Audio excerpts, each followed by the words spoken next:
welcome to the Big Black Tent. I am Naima Freedom, and we are going to discuss all things Black in this tent. Lately, there's been some tornadoes, hurricaning, political folks getting shot at, maybe ketchup. We don't know what really happened to Big Orange, but we're going to discuss all of this as it has to do with our tent. Yes, yes, and yes, and yes. I am Natalie, her sidekick. I am excited because, so much has happened. So much. And so much is going to keep happening. Yes. So I want to preface this by saying this. Okay, this was a book that was recommended by Dr. Carr and Karen Hunter. Have a podcast that they do every Saturday since COVID. They've been doing this. And this is Blood Sacrifice in the Nation, Totem Rituals, and the American Flag. And I think I've gotten to page 13, and I'm already trying to digest through page 13. It's a whole lot. I'm sure of it. This assassination attempt has got people saying something that they talk about in this book, right? Dr. Carr brought up the fact that every major holiday we have is based on a blood sacrifice. And he correlated Juneteenth federal holiday admission to George Floyd.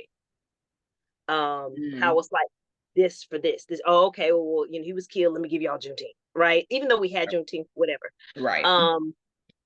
But once Trump, because we'll never know the truth. So-called guy shot. We'll never know the truth, child. We will never know the truth. So-called guy shot. Someone was like, "That's the ritual. That's the decision. They've made the blood sacrifice, and this Negro, yeah, he's gonna be a Negro here today. Child, or the other at word, least a ninja at a minimum. Ninja or niggle. Is platformed up to be president, and they said that was the sign. That was the blood. And he's gonna be the one, not Biden. He's gonna be the one, not Biden. Okay. Now, this is the thing for me. Well, how does this relate to our tent and especially Black women? Oh, child, this is all related to the tent, but keep going. Ooh. I had to really remember and calm myself and say, okay, we've been here before and we are here. We've been here. I don't think we've moved too much from here. Meaning, because I thought, civil war is happening, and I thought, you know what? Technically, it's always been civil war in the hood. Technically, it's been civil war in somebody's community at any given time across America since its inception. Since its inception. And so I thought, okay, take a step back, because I think perhaps, and maybe it's not even new to them, there are certain segments of society that have been protected from these realities, right? It doesn't affect them directly, i.e. mainstream America. But the rest of us,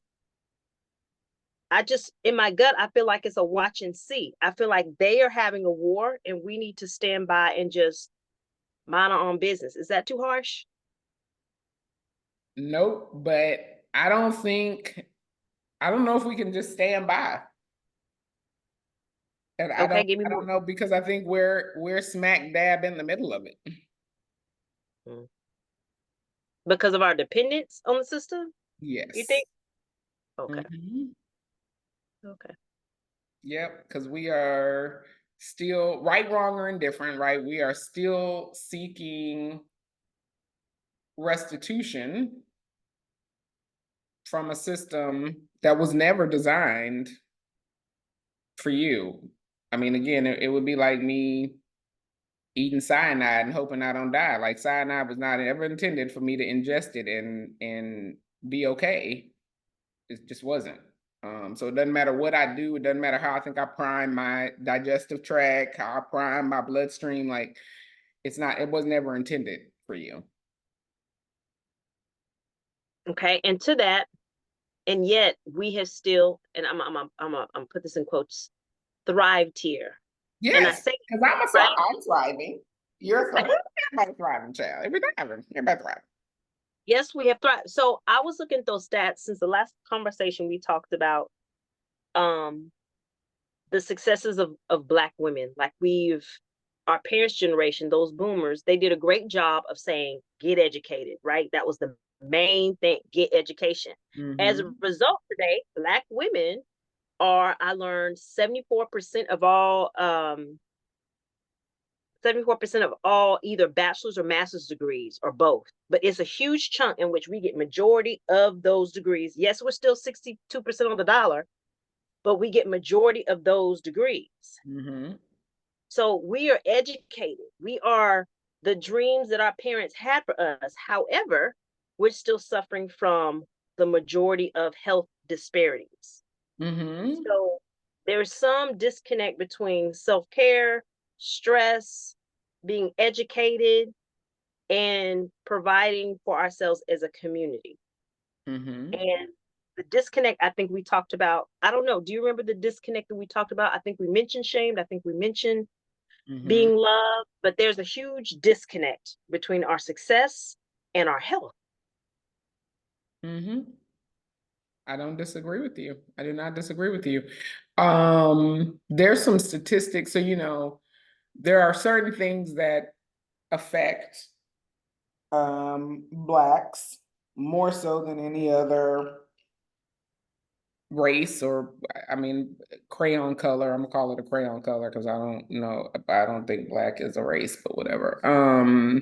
That that affect other, we get affected more than others, especially women. So like when you think about like um for example, uterine fibroids, we are disproportionately affected by uterine fibroids, right? And you think about like you talk about the correlation of education and success, and the disconnect of that to health and self-care.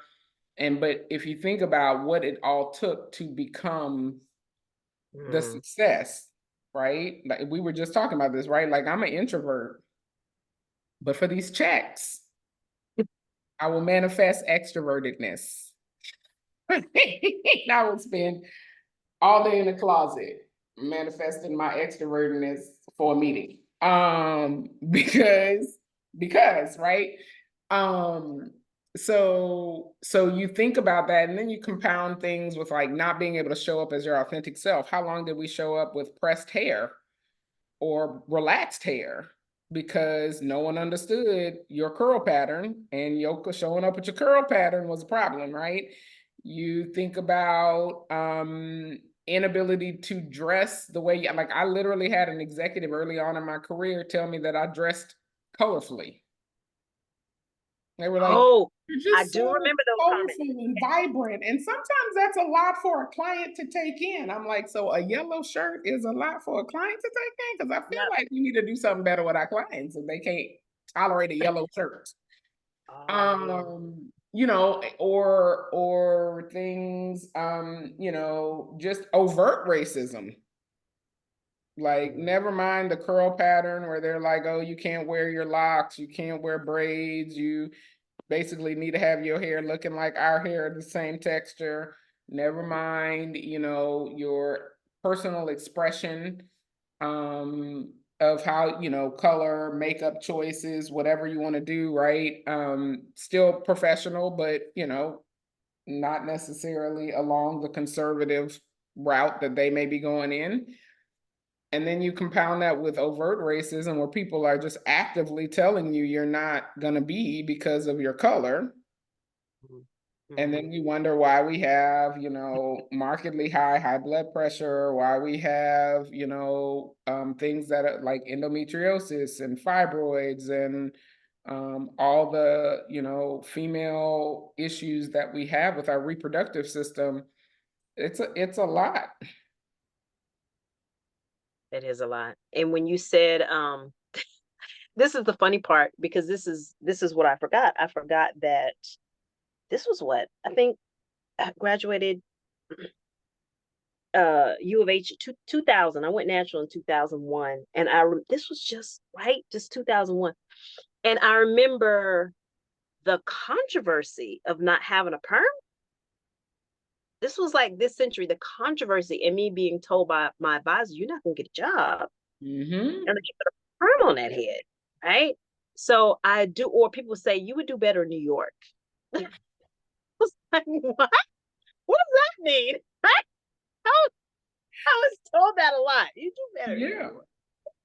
Yeah. I mean, it's a thing. It's a thing. And then never mind if your parents blessed you with a name that is not Susan, Natalie, Rebecca, Sharon, right? Your name is Keisha, Kayla, Michaela, whatever, right? Like, God bless you, because people see your resume and just be like, yeah, that's hard to pronounce, Yeah. right? Man, I saw on LinkedIn, forgive me, I forgot her name. She is, I think, the editor of Essence, or fashion editor, or the editor. Her Mhm. last name is Wagoner, I think. Okay. Um, and she looks like what I would have termed in the 80s, a black Cyndi Lauper, right? And I love it. And she constantly talks about patriarchy in terms of white supremacy. Mm-hmm. And I thought, wow, you would have never seen something like this outside of Jet magazine, right? Or she would have never been able to be on this type of platform 20 years ago. And the embrace that it takes in some places, but um, there is a cost. But I like what you're saying because there's a cost anyway, Mm-hmm. right? Whether we're authentic, there's a cost, and whether we're not authentic, there It's is a an internal cost. cost. Yes. And we just have to figure out how and where we want to pay. Yeah. Right? Yeah, exactly. Exactly. And I also think that's why our tent is so large, right? Because as a group of people who have, um, I think we are some of the most empathetic individuals that walk the planet. Because if you think about the amount of, if you think about what has endured ancestrally through the line, just on this continent for us, you would think um somebody would have gone off by now. Like, I mean, like everybody would have just gone off by now. And yet we don't, which is what's fascinating to me about why the power structure seems to think that, you know, they can't take their foot off of anybody's neck because, oh my God, they'll rear up. I'm like, you had people enslaved who didn't rear up. Not saying that there weren't slave rebellions, there were, but it wasn't like a preponderance of slaves that was just like, we ain't taking it, and then bum rush, right? Like it popped up here and there, but it wasn't an overwhelming amount of slave rebellions. You had Jim Crow and all of that era, and you still didn't have like violent uprisings. Right. You may have had little pockets of people here and there who were like, look, we tired, and if you bring it to us, we're gonna bring it to you and all that, right? But it wasn't the overwhelming majority. There was not critical mass for those movements. So it's fascinating to me that people are afraid of that, because I think we're some of the most empathetic, you know, like we empathize with everybody who has a struggle, and because of that we let everybody who has a struggle into our tent, which some could argue that there's power in numbers, but I also think that there is a level of distraction that comes with that, because you're Mhm. so busy pushing platforms of other people and their issue that your issue doesn't get the attention that it needs, because you were just opening the door to let everybody come one, come all, every hurt soul. I often wonder, as I'm looking today at I don't even know what they call themselves, but as I'm looking at the people who are pushing Trump, the Trump theology, um, or whatever that is, I often wonder, based on your comment, what is broken within us, or what, or just curious about how we're made, because I thought, it is the dynamic of a mama bear, right, to protect her own, Mm-hmm. right, to protect her own. And you see, here in Houston, as you drive around, you see, little China, little Korea, little Vietnam, you see these Little neighborhoods. Italy, little, yeah, all the things. Mm-hmm. Little India. Mm-hmm.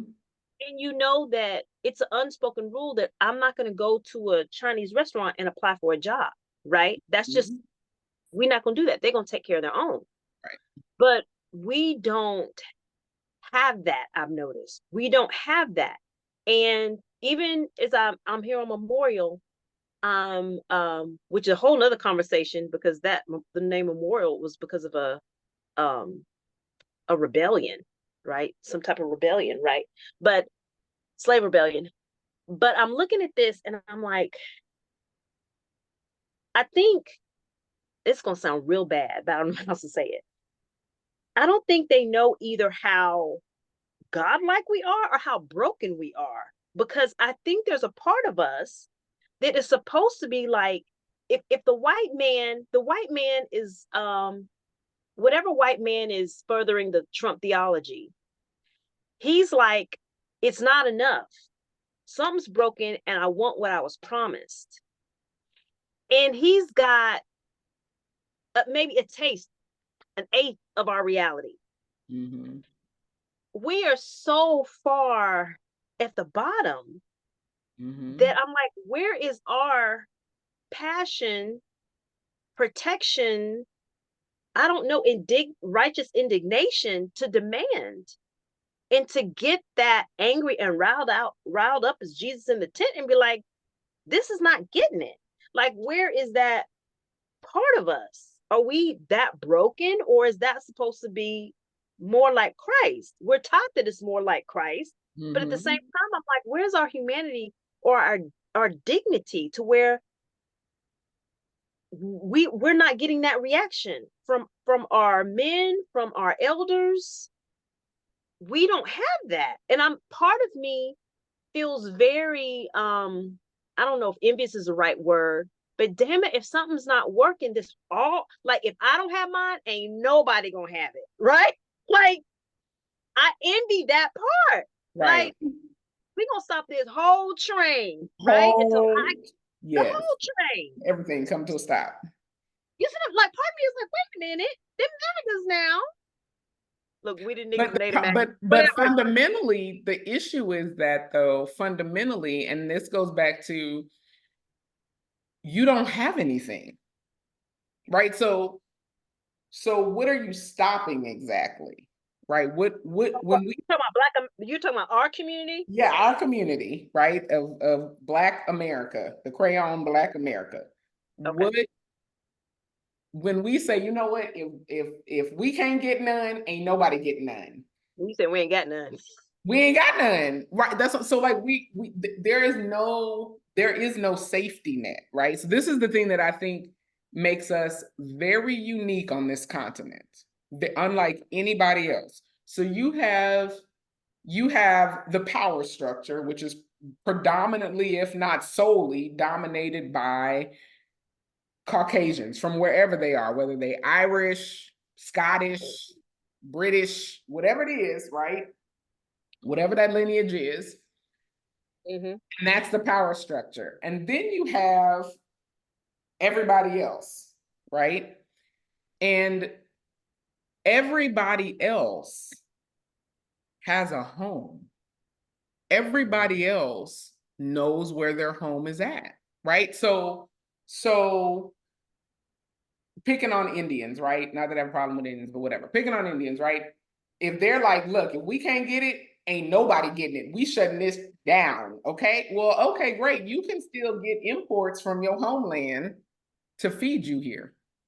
Right? You can go right on back. You can go to an Indian embassy here in the States and say, I would like to talk to a diplomat or an ambassador or somebody who we need your support, and we need the economic support from India.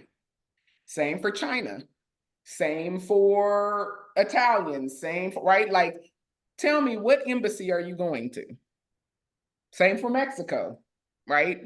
If you got an issue as a Mexican, as a Venezuelan, and you're here, whether you've been here for 50 years, you still can go to that. You can be like, I'm going right over here to this Mexican embassy and I'm about to have a whole conversation with my people. Tell me what embassy you're going to. Mm.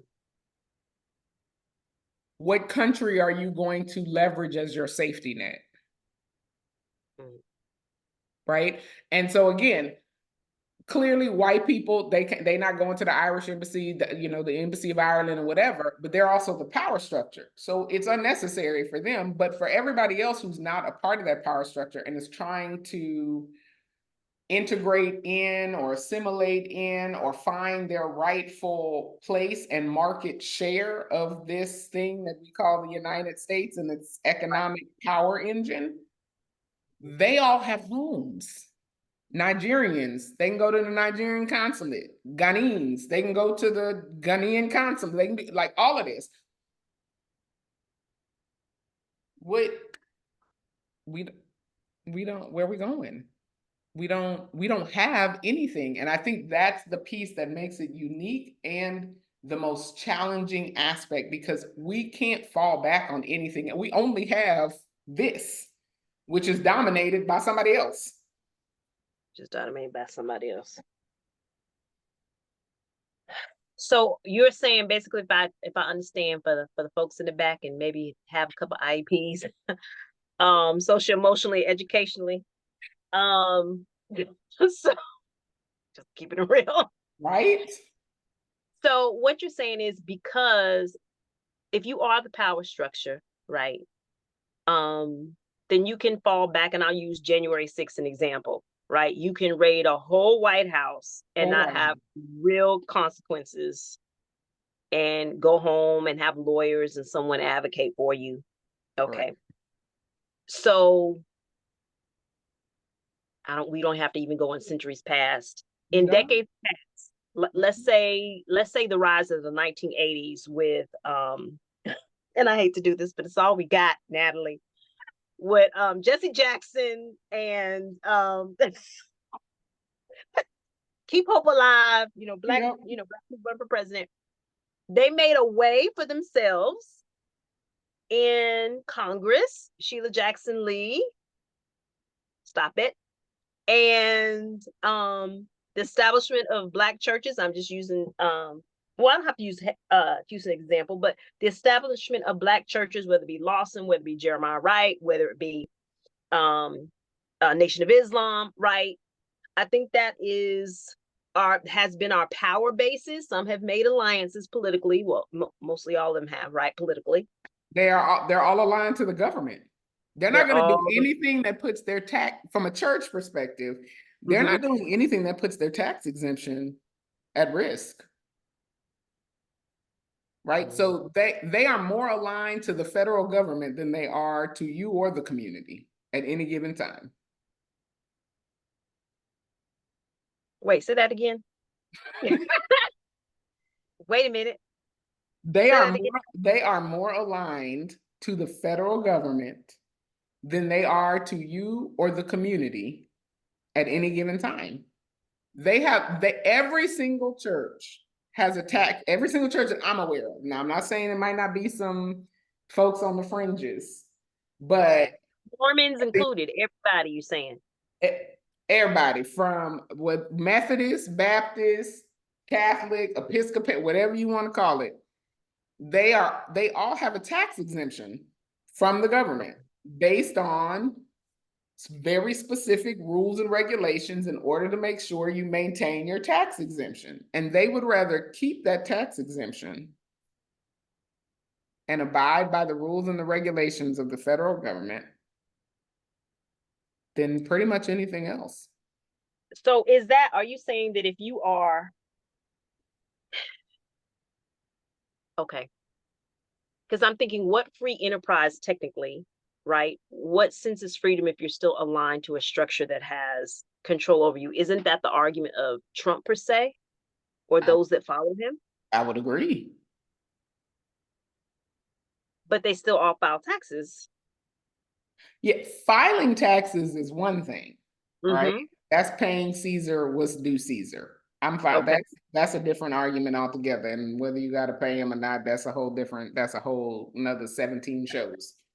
But I'm saying just like if you're a 501(c), right? Mm-hmm. There are specific rules that you have to follow to be a 501(c), right? So for example, a 501(c) cannot be politically aligned. They cannot put out political messaging. They cannot endorse candidates. They cannot, right? They cannot do, now they can certainly have a panel, Okay. like for example, the women's league, what are they called? I forgot what they're called. League Anyway, of Voters? Yeah.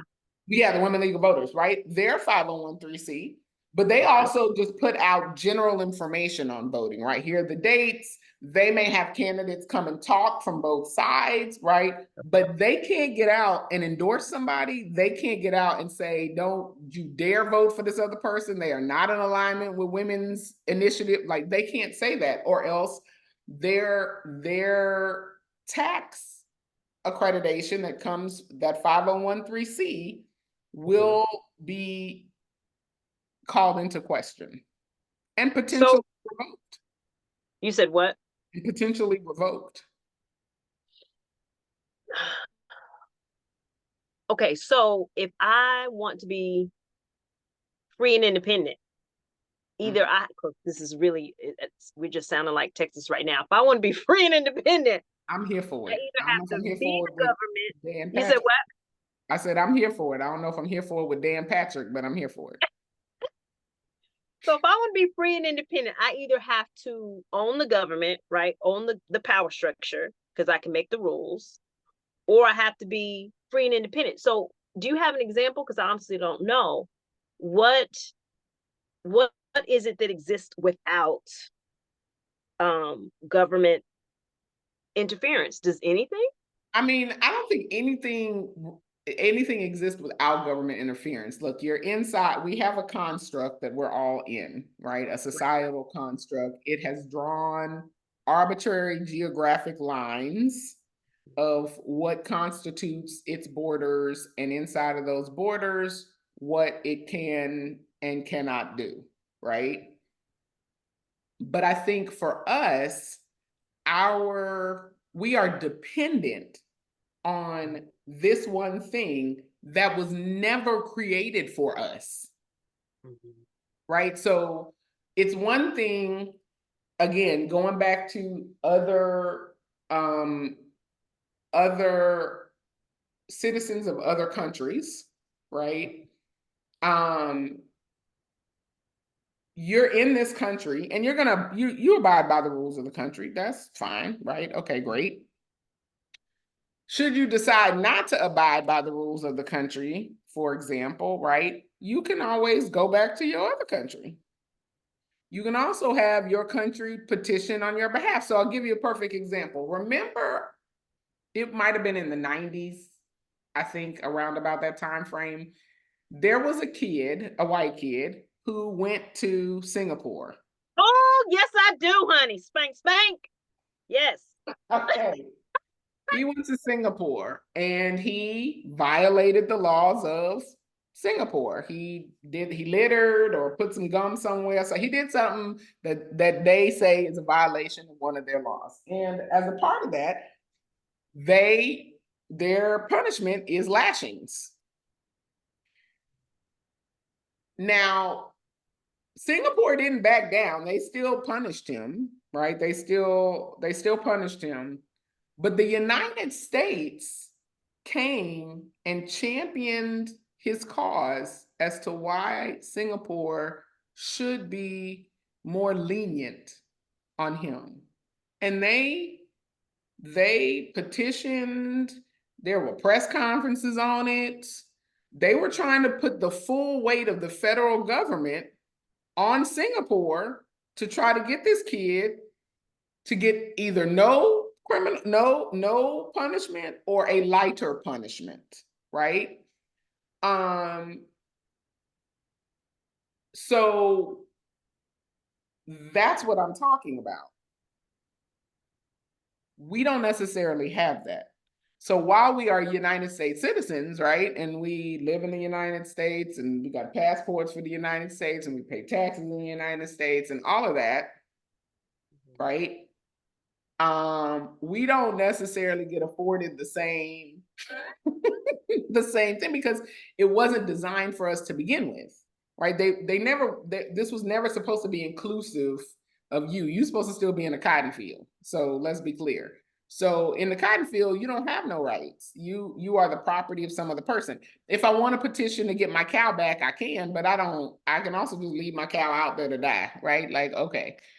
So it's the same concept. So we don't have anyone who will come to our rescue. So what about this? And I could be remembering it wrong. Remembering it wrong. Griner, right? The basketball They player. left her to be practically. They left her to be, basically. I mean, there was a little bit of, here and there and whatever, but they pretty much left her over there in Russia. Wow. Wow. Okay. So are you saying that technically we are the same as Palestine or worse? We are probably worse than Palestine. I would say we're probably worse because Palestine, albeit as horrible as it is trying to, and again, this is what arbitrary lines get you, right? You draw some arbitrary lines and people's minding their business. And then the US and the UN came over there and decided, oh, you know what? We're going to carve out this piece of land and give it to some other people, and y'all go somewhere else. Y'all move somewhere else. This ain't your land no more, right? So they carved out a separate piece of land and put Israel there. And so you have Palestine and the West Bank kind of separate, with Israel kind of sitting in the middle of it, which is insane to me, but whatever. They still have a home. Even if they're not on it, they still have a home. Even if they are not on it, they still have, and I mean, they are on it, they just don't have all of it.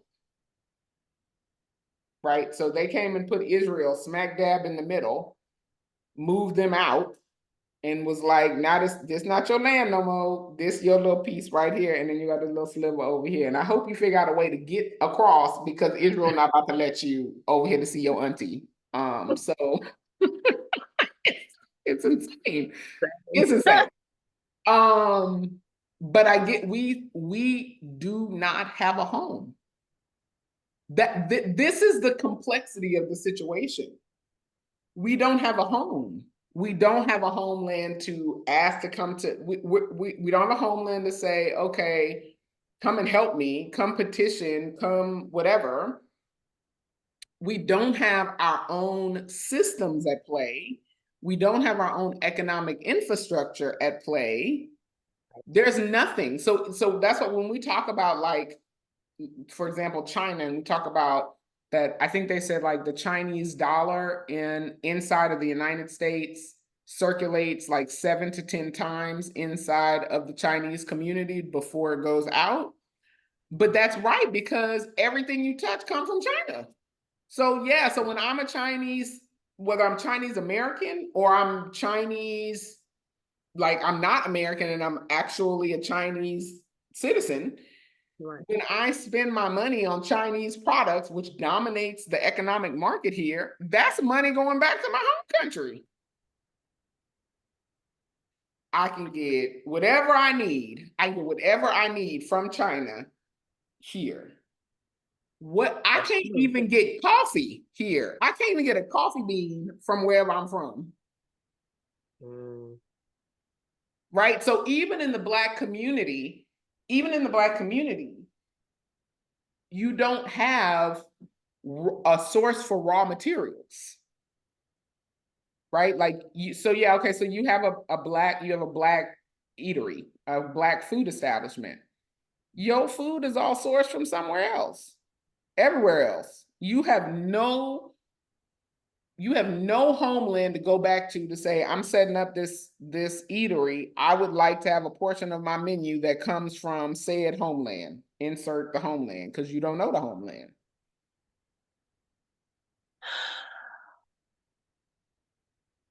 So as you're talking, I'm literally thinking about a tactic that seems to be consistent, right? In I don't know if it's capitalism or just Americanism, colonization, but I'm thinking about, right, the whole what we had before integration, right? It was a Mhm. forced independence because the government wasn't, you didn't get anything from the government because you You weren't get part of that. nothing, right?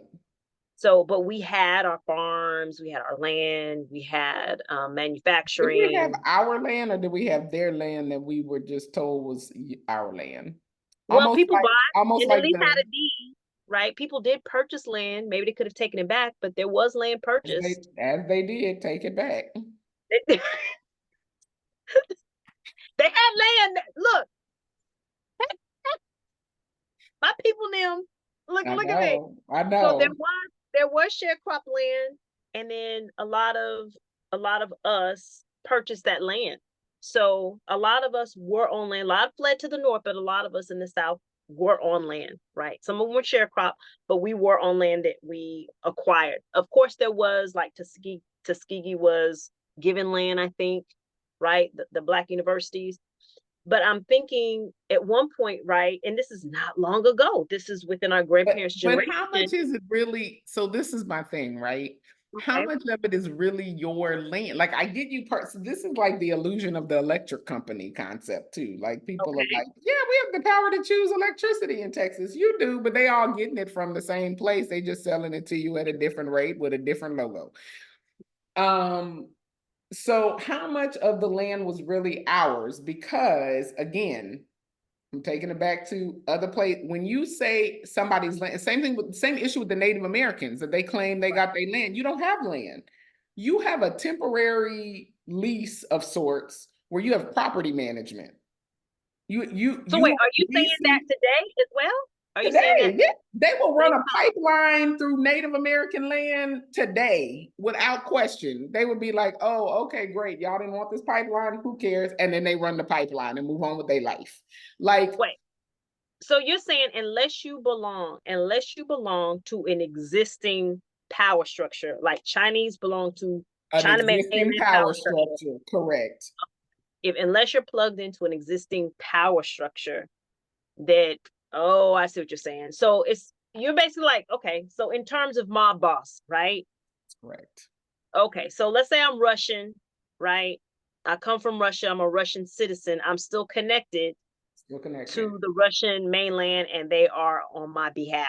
They are on my Okay, so this brings up the question because back in the day of our grandparents' generation, there were people here, people who were trafficked here, who went to be a part of the Russian power structure or Du Bois back to Ghana. Like mm-hmm. they they settled into other power systems. Mm-hmm. So then which I think what we, our entire history of captivity, black people have entered into other power systems because this one sucks. So let's find another one. Mm-hmm. Maybe they have better, I don't know, a track record on how to live in that system and maintain a better life or protection. I know it's like trading one master for another, but Has technically, that happened? I mean, you have people who went to, you know, I'll pick on Ghana right now. mhm. It's a bunch of people who thought they was going to Ghana and they was going to be welcomed and it was going to be a great kumbaya when they got there and they have found altogether different the story. Well, Right. yeah, because you have their systems and you have to do, like you're saying, when you go to those countries, you have to follow their ways. There's Correct. not any room for your creativity and Americanisms. We're That's not correct. doing that. We're not doing that. That's not us. No, Correct. you have to adopt and blend in that system, whether it be Saudi Arabia, whether it be But this um is what's interesting though. So if we look at the Native Americans, and I also, you know, you even outside of the Native Americans, there were Black people, the crayon, here prior to colonization, right? yes, Prior to yes, colonization. yes. And who were thriving and doing their own, like it was there, this was theirs, right? Until it wasn't. Right. right? If there's a what. So like if you look at what we now have as like Native American land, right? That's supposed to be sovereign, supposed to be sovereign. And the FBI roll through there whenever they get good and ready. Local police roll through there whenever they get good and ready. We run pipelines through there whenever we get good and ready. Can you imagine if we went to China and just decided we was just gonna lay a pipeline? We didn't ask them permission. We didn't do nothing. We just went over there and was like, well, we need to connect some things. We're just gonna put a pipeline between here and here. That's an act of war. Right. That's an act of war. Okay. There's It's no an act of act war of here. war. There's no act of war. There's no act of You war. say that people don't rebel as if it's an act of war here when they're violated? Is that what you're saying? There is no way to have an act of war. You are sitting on one of the greatest military powerhouses in the world at this point in time. What act of war are you gonna have? You don't have a country's resource. That's what I'm saying. You don't have a country. Same for the Native Americans. This was supposed to be your country. You should have had all the resources, as should have all the Black people who was here before the colonizers came. They came, that's gone. They have the power structure. You don't have the support. If you go to a country that China is aligned with and has interest in that country on the continent of Africa, in some of these islands, all the places where China got interest at, if the United States steps in there incorrectly, China will bring to weight its entire military force if need be. Okay. Yeah. It's an act of war. So, in the same way the United States would, right? Somebody come rolling through here and try to do something, we'd be like, oh, that's an act of war. We gonna bomb buildings, whatever, all the things, right? Right. You don't have that same power structure. We don't. Right. We're not connected to it. We don't even know it. That's true. So again, same thing with Mexico. Mexico's like, look, we Mexico, we got a military, we got stuff, we got an economy, we doing things. If you try to go into Mexico the wrong way as another country, they will have something to say about it. That's just what it is. Okay. And Mexico support its Mexican citizens in that same way. All around the world. In the same way the United States will. They just don't do it for their citizens who are melanated. That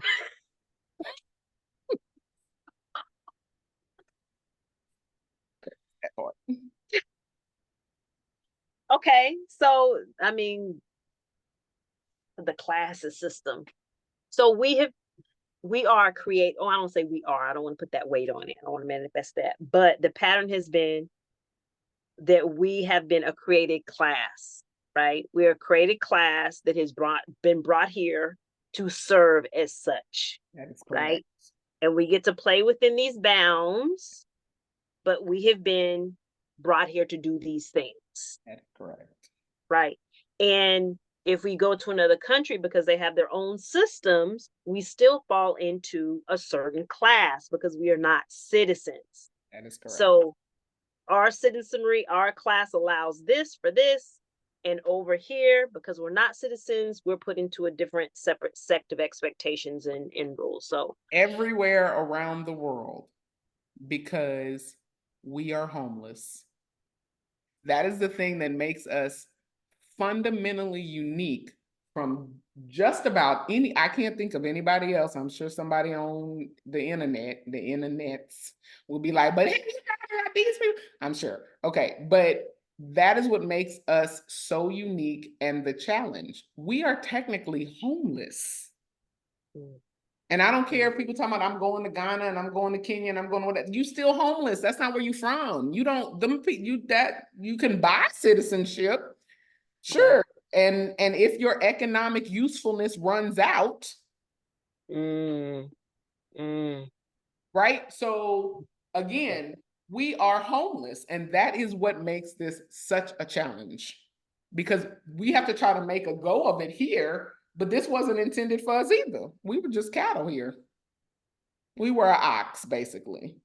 What you're describing, I think I remember I used to watch this documentary on the Hajj to Mecca, and they had tents. They would set you up by nation. And I don't even know what to call this because I don't want to use the term black, but those who have endured here through slavery had their own separate tent. And I thought it was separate from America because they realized that you weren't from there either, but they didn't know where to put, they don't know where to put us. I don't know if it's still that way, but we had a uniquely separate tent because we weren't returning to anywhere because they don't know where we're from. That's correct. So, okay, I recognize that. So in our And case it's here, not like 80 gajillion years ago. Like no, me, my mama, my mama's mama, and my mama's mama, and my mama's mama. 4. After that, we don't know where people came from. right. And you lucky if you know that much. You're lucky if you know that much. I know my grandma's, my grandfather's mother's is kind of questionable. Right. So yeah, depending if they showed up for that 1865 or 1850 census, whatever that was. Right. And you don't have a written record, right? Which is not even 200 years past that. So that's 4 We're not people, even 200 years past it. So that's, even if we were 200 years past that, that's 4 people who aged to 50 years old. That's what that equates to. We're not even 200 years. We're still past that. Brand spanking new. In the history of all things world history, brand spanking new. Brand spanking new. Well, then, look, I want to give us a serious accolade because... Look at you with the hope. Let's go. I want to give us a serious accolade because sometimes I'm like, oh, the weight of this. The remarkable part of all of this, because you're so unique, is how in God's name even have we been able to get here in less than 200 years based on our history. I mean, look, I'm trying to still be cute. How are we still trying to be cute from a history of sex trafficking? I mean, hundreds and hundreds of years of being sex trafficked. Yep. Hold on. Somebody's at the door.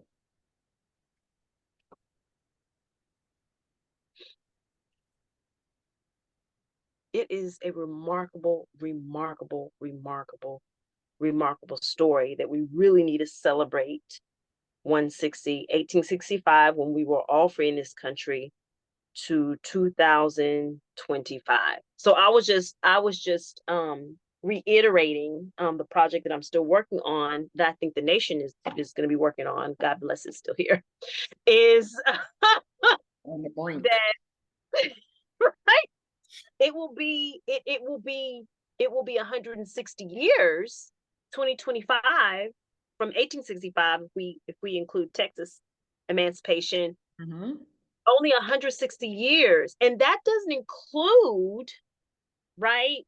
You can make it even shorter if you include Jim Crow, right?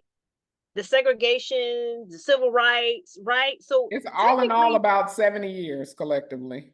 And all in actually all, less than that, because my mother is 75 and she grew up in a segregated South till she was like 21 when she graduated from USL. So yeah, about 50 years, 60 years. 60 years. So we literally just got here. So this is what I know for sure. Based on that, because that gives us great perspective. It's remarkable. It's honestly remarkable. And if you don't believe that you are touched by the hand of God as a people, I don't know what else to tell you, because the level of resiliency, and granted that comes with that the trade-off that we started talking about, self-care and health and all of that, being resilient and being the strong group of people and all that comes with the trade-offs of health and all the other things. But it's absolutely remarkable and absolutely the hand of God. It ain't nothing else.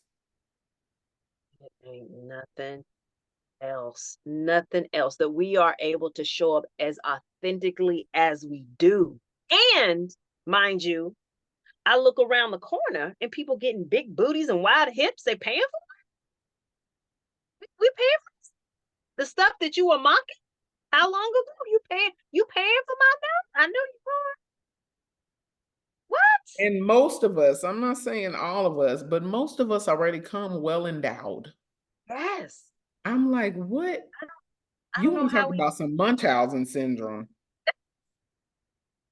When I'm I like, see you kids, have clearly identified with your captors. I don't care how ratchet you are, but you have clearly identified with your captors because that is to me part of this process. That based on what you're saying, though, so we have some residual work to do. We just got here. We do. Mhm. We have some work to do. But I am amazed that my eyes not like this. I'm amazed that even in captivity, Even that in. you are able to rise up. Is it Joseph?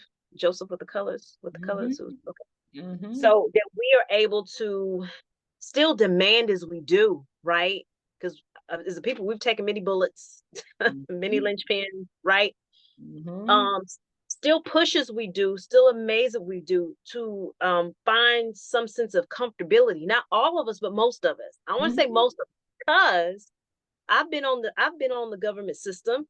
Even Mhm. when you go down, they still feed you. Mhm. You still get a place to stay. Mhm. So it didn't used to be like that. Has it cost us integrating into the system? Yes, it has. Definitely. But while we here, right? Food stamps. You can get a hot meal with food stamps, and you used to be able to use Snap and Burger King. That's all I'm saying. Well, and let's be clear. Let's be very, very clear. When you look at percentage by population, so not percentage of the system, right? Because clearly, if you look at, we're only 13, 14% of the population, you have other people, right? So they're obviously going to be heavier users or whatever. But if you look at by percentage of your demographic, we are still significantly less users of the government system than any other group of people who are eligible to use the system. Wow. So you saying we've had this horrific, we have this horrific history, and it's all jumbled up, past and present, right? Because Black people, all our families still kind of, Mm-hmm. right? We all kind of different levels. So we have this horrific situational awareness at times, right? These realities, these coexisting realities. And people who have never been through our history are still struggling with basic humanity, who've always had access to basic needs. Mm-hmm. So yeah, we are blessed. And I can see why, I can see why the MAGA men and women are so angry, because I believe if they're told, right, Mm-hmm. that based on this system that you should be far above them, and here we coming, and we close, they like, well, how they getting this, and we did all this, and I'm still right here. I think I feel mad and competent. And let me tell you what Priscilla used to say. My mama, oh my God, she was horrible. I'm gonna say it. Cancel me. She would say it. She'd be like, I don't. She saw this white man on the street. I said, Mom, there's such thing as mental illness. She was like, I don't understand how you could be part. She said, especially a poor white man. I don't understand. It was made for you. It was What made. is wrong with you that you can't take advantage of something that's rigged for you? That is correct. That is my mama all day. So I can see that if everything is rigged for you and you still don't have the capacity to grab hold of it, you're going to get frustrated like one of them kids in my life skills classes. Yes. And let's be honest, they gave the perfect scapegoat. Even way back when you mentioned sharecroppers and stuff like that, right? Like both you got poor white people and recently freed Black folks, and something should have told you as the poor white person that it can't possibly be us. Like it can't, like I don't care what the man in the big house has told you, that the reason why you can't own this land is because Black people, like, We just got yesterday, we was picking cotton. Today, by executive order, we are not. We clearly are not the ones who have put this system in place. There has always been an aristocracy. Yes, there When the has been. colonizers came over, they had servants, indentured servants, and all of that and whatever. So there's always been a class system in play, always. So you got to know it ain't us. You need to channel your hatred towards the appropriate people because it ain't us. I think that's probably the most interesting part. And I love that movie, Free State. Did you see Free State of Jones? I did. Yep. Mm-hmm. It's a It's good movie. always confused me as why that is so difficult for them. Like, I don't understand. Well, no, I'm gonna say this. This is gonna get me in trouble. Because if you don't, sorry, Priscilla, I believe, and we've had this conversation before, there are some people who are used in this society. In special ed, we call them low global learners. Mm-hmm. There are some people who don't have the intellectual capacity to think critically, right? And they also don't manipulate, right? So there's different levels that we call cognitive delay. But to me, I think some of them are gifts. If you have the type of brain that can only receive and give joy, I think that's a blessing in this world, okay? You may not be able to work machinery, but damn it, you're going to smile, showing up and going back home to Jesus. That's just, so there's different parts of that. But if you've been told, right, if you've been lied to about how brilliant you are and how smart you are, it's like one of them kids whose mama always told them they could sing and they go on American Idol. But and Simon Cowell be like, somebody lied to you. Yes. And then you mad because they let you through because it's been sheer entertainment, not Right. because you can really sing. Correct. Right. And then you figure out you've been used by everybody. Right. But think about it, right? Let's think about it, right? So we moved from, let's rewind a couple of 100 years, or just at least 100 and some odd years. We moved from an agrarian society, right, where it was a lot of farming happening, minimal industrialization, to an industrialized society, right? And if you're a forward thinker, right? That word think again. Right, that's our word think. You're a forward thinker and you are up here circling. You have to know, right, that in an industrial society, you have to have workers. And 10% of the population is not enough to fuel you, right? So you look at all the movies that have ever been done, from Snowpiercer to the Mockingbird series, all these things, right? There is a working group of people, and that's a big percentage of the districts or the train or whatever movie you decide to tap into. There's this large portion of working class.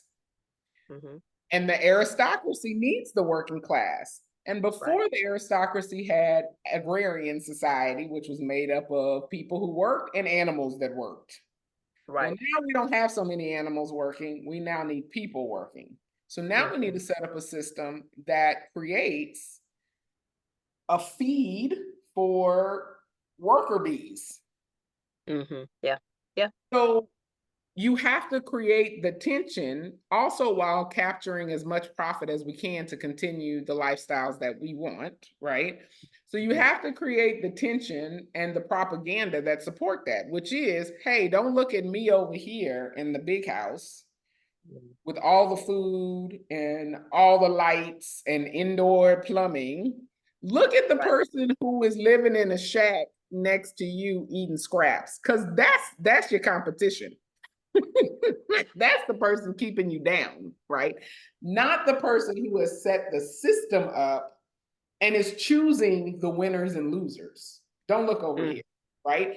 And that's ultimately what they sold all of the middle class and poor poor class white folks, they sold them that narrative. Don't look at Elon Musk and Jeff Bezos. That's what I want people to look at.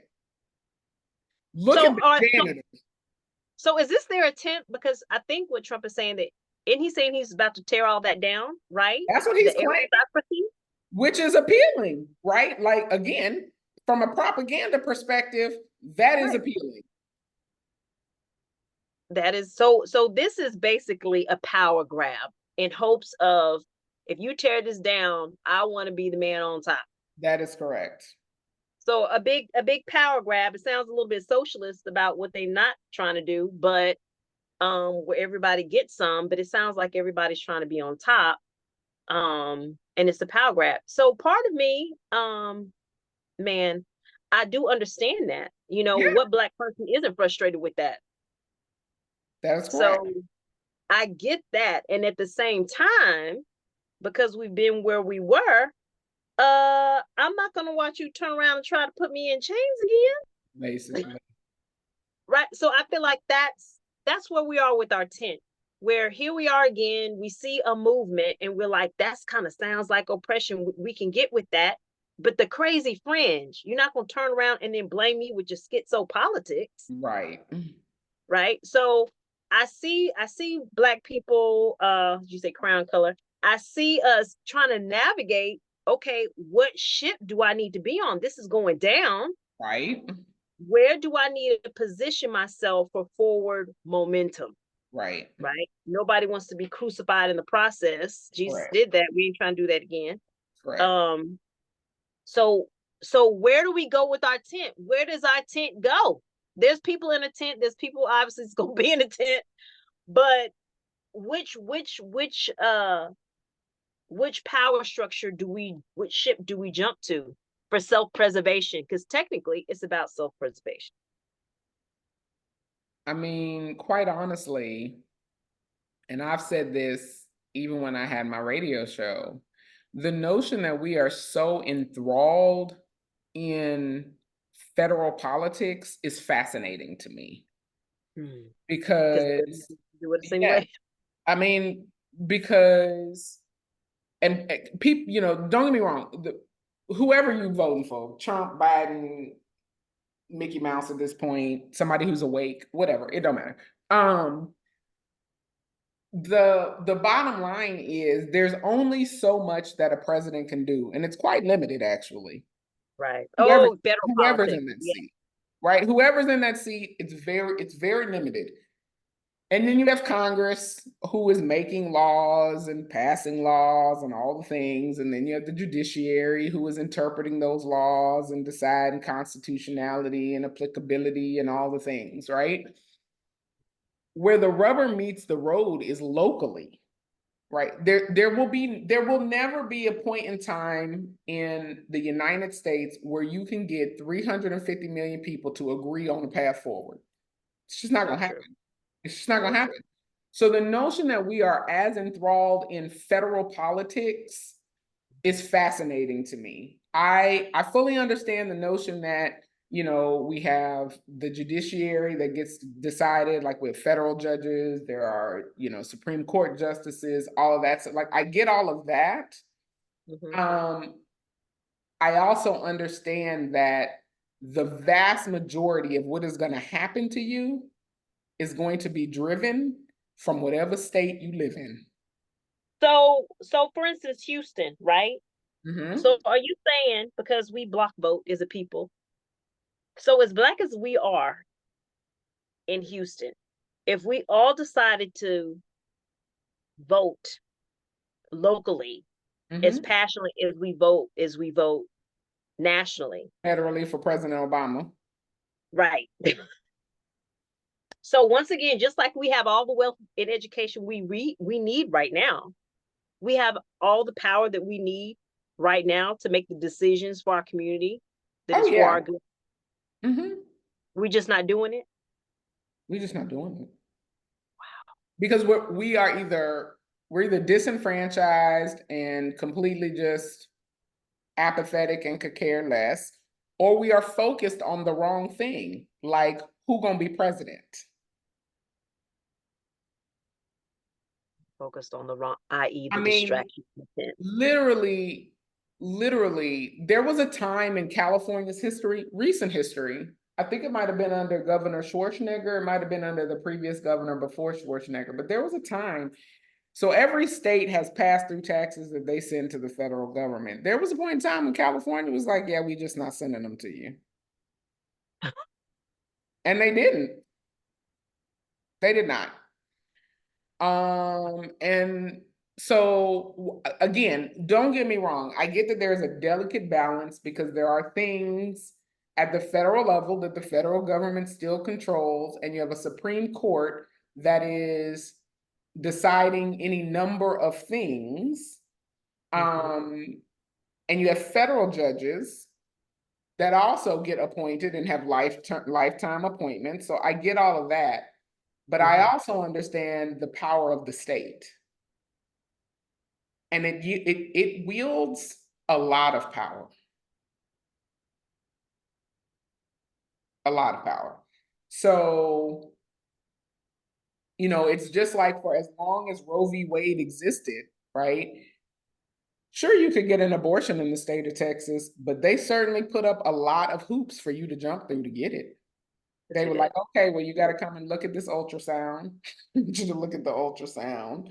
You need a parent if you're this age. You got to wait 3 days or how many of it. Like, so yeah, you can have this federal law and that's great, but I can do a lot of things to make it very difficult for that federal law to materialize on the state level. And vice versa. I can also make it very easy.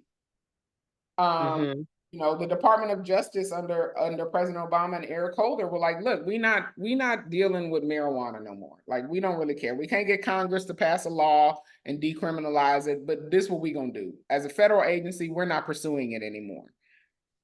That ain't have nothing to do with the state of Texas. They were still writing folks up and hauling people to jail. Now in Houston, though, right, the one thing Kim Ogg sort of did kind of right as the district attorney for the city, she was like, look, just come take a class, y'all. You get caught with some weed, come take a class, pay $25 or whatever the little fee is and mind your business, right? Like, okay, great, right?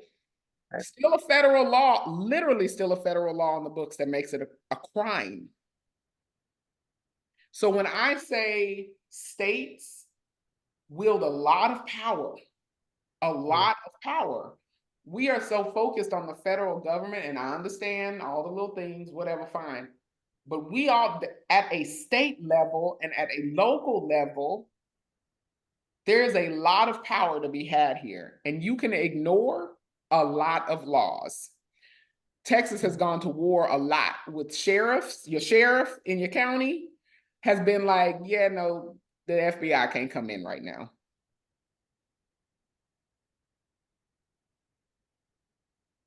So that to me is where what needs to really be comprehended and actioned. What power do we have? Focusing on the areas of power that we have not inhabited. What power do we have access to that we may be dismissing? Correct. Because obviously we got some power coming through where we've come from. Correct. Where we come from. So what power do we have now that we just haven't accessed, but we technically have it? We have a lot of it. Correct. Okay, well, that is I don't know if we have a lot of it, but we can tap into something. I don't know if we want to say a lot, but yeah, no. We have not maximized our power here. That's what I'm hearing. That is correct. We have not maximized our power. That is an accurate statement. Okay, we have not maximized our power. We're not at the I've done all I can do. We're not even there. We're not even close to that. Okay, don't forget, it was just the other year. I forgot, like 2-3 years ago, when they were talking about putting in the history books that we came over voluntarily. Oh yeah. We were voluntary labor, right? And it was all because somebody who was on the state school board saw the books, was like, oh my God, this crazy, rallied the troops, and then it got yanked. That content didn't end up in Texas history school books, right?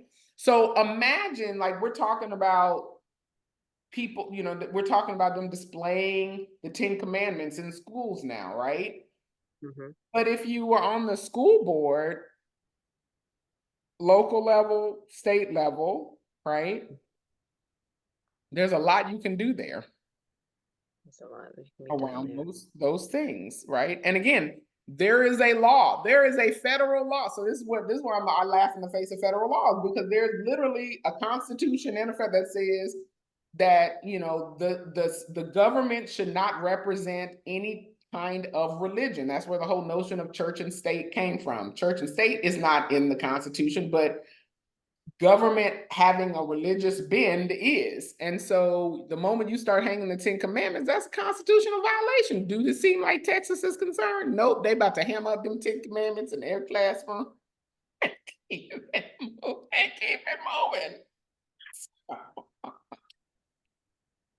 It is a hot. So, We yeah. have not I'm gonna hang on that. We have not maximized our power.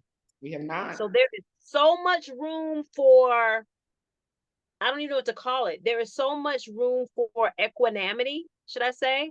There's so much room for it because we haven't even maximized our power yet. We haven't even done that. So we have work to do. That's exciting.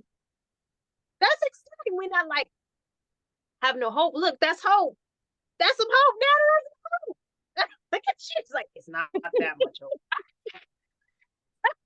You remember when you said you went and you were part of your little precinct activities? Oh, yes. That's what everybody has to be willing to do. You know what? Okay. Because I know we're like out of time. But this what I do remember. I really fell off once I had kids and got into my own chaos. But what I do remember, if that's still the law, I remember when I got all the way to the state that there is a need to learn what is the speech? The speech or Robert's rules of order. The way is it Robert's rules of order? The way they communicate. Okay, I realized a bunch of us Black folks in the room, but we didn't have that knowledge. And so a lot of things were passed before us, and we were like, "Wait, is that we should object?" Like, right, yeah, like we were like, yes, right. But I do remember, and what I do want to remind us is, in democracy, one person can hold up the whole process. Yes, you can intimidate. Yes, you can assassinate. But one person, they had to wait for everyone's approval before something is passed. And I was like, wow, that's some power. I could be a janitor, I can be a stay-at-home mom, and I can show up and have the same power as a rich and white man. Does he have influence? Yes. But we all supposed to have the same power. Correct. It's the same thing. It's the same thing too with juries and stuff too. People never want to go to jury duty, but I'm like, but then you mad at the outcomes of people. You're mad at the outcomes of the people who you think aren't being seen by the system. As a juror, you're part of the system, and you are equal to the 6-person or 12-person panel. So that's part of us not maximizing our power. Not maximizing our power. Jury duty. Okay. Well, I'm very excited. Then I was feeling a little down with the chaos, with the doom conversation, but I see good old Texas. I tell you, we're gonna do it anyway. We can be a part of it. Texas, California, New York, they do it anyway. They do it. They be like, whatever. They don't be doing the same thing, but they do it anyway. They don't be doing the same thing, but they do it anyway. Okay, that makes me excited. That makes me very excited and hopeful. Just gotta garner your crew, have a crew of people to follow you, watch your back, cover yourself from the bullets flying, but you'll be all right. That's correct. That is correct. You'll be all right. Well, I know you got to get back to work, but I'm so excited. And we'll talk offline about some other stuff. Very, very excited. Thank you. Yay for everybody. Blessed be.